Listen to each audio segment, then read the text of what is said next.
Europe 1. Nico Saliagas, vous recevez ce matin le directeur de la rédaction de Charlie Hebdo. Bonjour Rhys. Bonjour. J'ai juste là, et j'espère qu'on le voit sur europe1.fr, la une du Charlie Hebdo qui sort aujourd'hui avec ce titre édifiant, ce fœtus dans le ventre de sa mère. C'est une caricature de Coco qui crie « Sortez-moi de là ». C'est grave ce qui se passe. On a tous des pesticides en nous, Rhys ? Je crois que malheureusement oui, puisque c'est quelque chose qui ne disparaît pas. C'est-à-dire que lorsque vous ingérez des pesticides, même en faible quantité, ça reste pendant des années et des années. Voilà. Et donc on s'est un peu amusé au journal à faire des tests. Enfin, on a livré chacun une mèche de cheveux à un laboratoire qui les a analysés. Dans la rédaction de rédaction, Charlie ? voilà, une quinzaine de personnes du journal.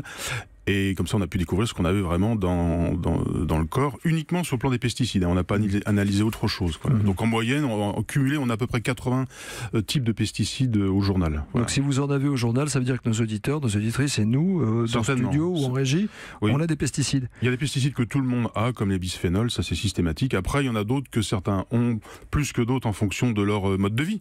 Voilà, si vous consommez plus de tels produits, vous allez découvrir avec surprise que vous avez un taux extraordinaire de tels produits. Un autre on aura autre chose, voilà. Donc qu'est-ce que vous avez comme pesticide, vous ? On dit qu'il y en a aussi dans le dentifrice ?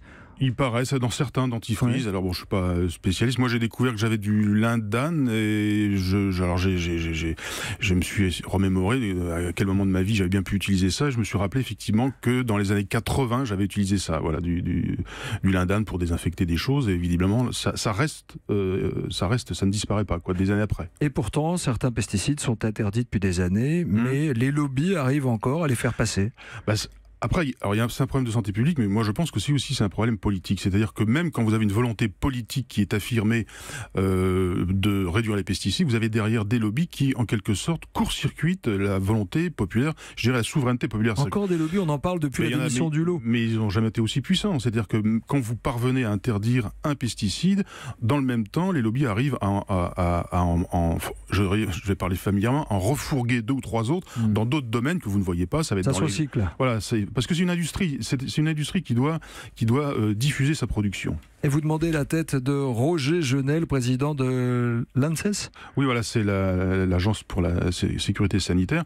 Parce que effectivement, c'est un bel exemple. Je crois que en novembre de 2017, le président Macron avait dit qu'il fallait supprimer les glyphosates sous 3 ans, et ce monsieur, quelques mois après, disait le contraire. Donc on se dit, mais à quoi bon élire des présidents ou des députés si derrière des hauts fonctionnaires disent le contraire et font le contraire. Dans votre édito, vous écrivez Charlie Hebdo encore menacé de mort. Oui, c'est il y a de l'humour noir. Oui. C'est de l'humour noir. Mais voilà. Pas seulement.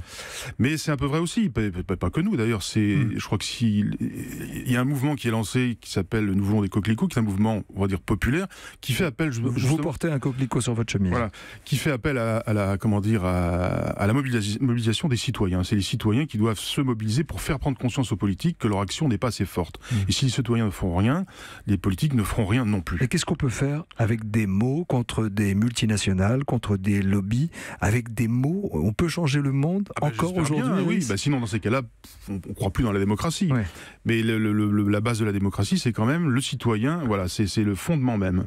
Vous écrivez, nous ne sommes pas des machines à produire, à consommer, à intoxiquer, à jeter quand notre date de péremption est arrivée, mais seulement des êtres humains, dites-vous, Rhys. C'est pas grand-chose, mais qu'au moins on nous accorde cette faveur de l'être jusqu'à notre dernier souffle. Oui, parce qu'en fait, moi, ce qui me choque, c'est qu'on s'en est pas aperçu. Enfin, on n'a peut-être pas pris ça suffisamment en compte, mais on a laissé les animaux être traités comme des objets. On voit avec l'industrialisation de l'agroalimentaire, les objets sont truffés de produits chimiques, et le dernier stade, c'est nous. C'est nous, les êtres humains. Nous aussi, tout doucement, on s'en rend pas compte, mais on est traités nous aussi comme des objets ou comme des animaux de l'agroalimentaire. On nous remplit des cobayes. Voilà, exactement.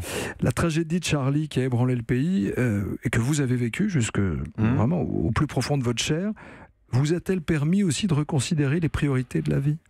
De voir le monde autrement? C'est sûr qu'après on voit plus les choses comme avant, les choses sont... Mais il faut savoir aussi que dans l'histoire de Charlie, c'est peut-être quelque chose qui n'était peut-être pas suffisamment vu. Charlie Hebdo historiquement, a toujours été un journal écolo, depuis les années 70. Pour ceux qui connaissent le Charlie Hebdo de cette époque, quand on lit Réserve, Cabus, ça a toujours été un journal qui, depuis 40 ans, parle des éoliennes, de l'énergie solaire. Donc c'est aussi un marqueur de l'identité du journal. Donc on n'a pas eu à se forcer pour s'intéresser à ça. C'est dans l'ADN. C'est dans l'ADN de Charlie. C'est dans l'ADN. Depuis toujours. Merci Rhys, directeur de la rédaction de Charlie Hebdo, d'avoir été avec nous ce matin sur Europe 1. Votre numéro spécial sur les pesticides sort en kiosque aujourd'hui. On va le tweeter avec le hashtag Europe 1. Puis il y a cet ouvrage pour comprendre et qui dénonce les lobbies et tout l'historique, le fonctionnement des pesticides. Nous voulons des coquelicots. Il est signé Fabrice Nicolino et François Veillerette.